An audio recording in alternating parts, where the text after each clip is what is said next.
अब यहाँ पर भगवान कारागार के अंदर जाते हैं, अपने माता पिता को कारागार से बाहर निकालते हैं, अपने बाबा उग्रसेन जी को कारागार से बाहर निकालते हैं। देव की माता भगवान को हृदय से लगाती है, इतने वर्षों का इंतजार।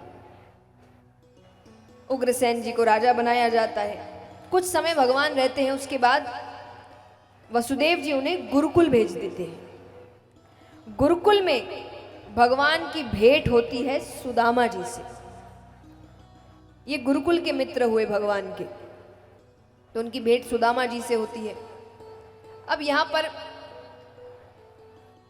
एक दिन दोनों को बड़ी जोर की भूख लगी है, तो गुरु माता के पास जाते हैं। गुरु माता ने कहा लकड़ियां तो खत्म हो गई है, काम करो वन जाओ, कुछ लकड़ियां काट कर लेकर आओ, तब तक मैं भोजन की तैयारी करती हूँ।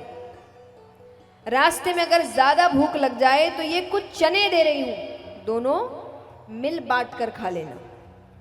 चने की पोटली सुदामा जी के हाथ में दी गई। दोनों जाते हैं, लकड़ियां काटते हैं, वापस लौट रहे हैं कि वर्षा होने लगती है, तो दोनों एक एक पेड़ पर जाकर बैठ गए। अब वर्षा थोड़ी हल्की हुई, लेकिन हो रही है। भगवान कहते थोड़ा और इंतजार करते हैं। इसी बीच सुदामा जी को लगती है भूख, उन्होंने चने खाने शुरू किए, अपने हिस्से के खा लिए। अब उनको लग रहा है थोड़ा सा और खा लूंगा तो क्या पता चलेगा, थोड़ा सा और खा लूंगा तो क्या पता, थोड़ा थोड़ा करते पूरा ही खा लेते। इस बीच भगवान आवाज देते हैं कि सुदामा तुम चने खा रहे हो। तब तक उन्होंने काफी खा लिए थे। सुदामा जी कहते नहीं तो, अरे मुझे आवाज आ रही है चबाने की। बोले वो वर्षा से ठंड बढ़ गई है, दांत बज रहे हैं। अच्छा ठीक है। सुबह हो जाती है, सुबह दोनों उतरते हैं। भगवान कहते हैं अरे सुदामा वो चने देना, बड़ी जोर की भूख लगी है। सुदामा जी रोने लग गई कि मैंने वो चने खा लिए। भगवान कहते कोई बात नहीं, वहां पर कहना दोनों ने मिल बांट कर खा लिया। पर गुरु जी ने गुरुकुल में बैठे बैठे ही वो दृश्य देख लिया। गुरु जी ने कहा आज सुदामा ने अपने जीवन में दरिद्रता लिख ली।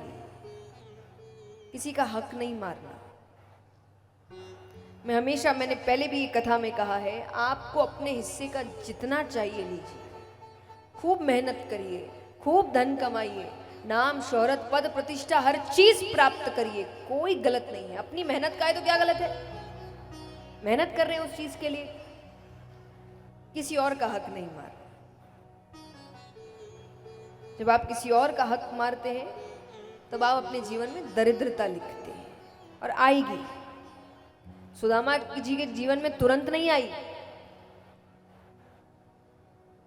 घर चले गए, बड़े हुए, शादी हुई, बच्चे हुए, उसके बाद दरिद्रता आई, और ऐसी कि घर में अन्न का दाना नहीं था। ऐसी अवस्था हो गई थी उनकी। तो किसी और का हक नहीं मारना। यहां तो बात भगवान हमेशा यही सिखाते हैं कि अपने में से जितना हो सके वो भी दो।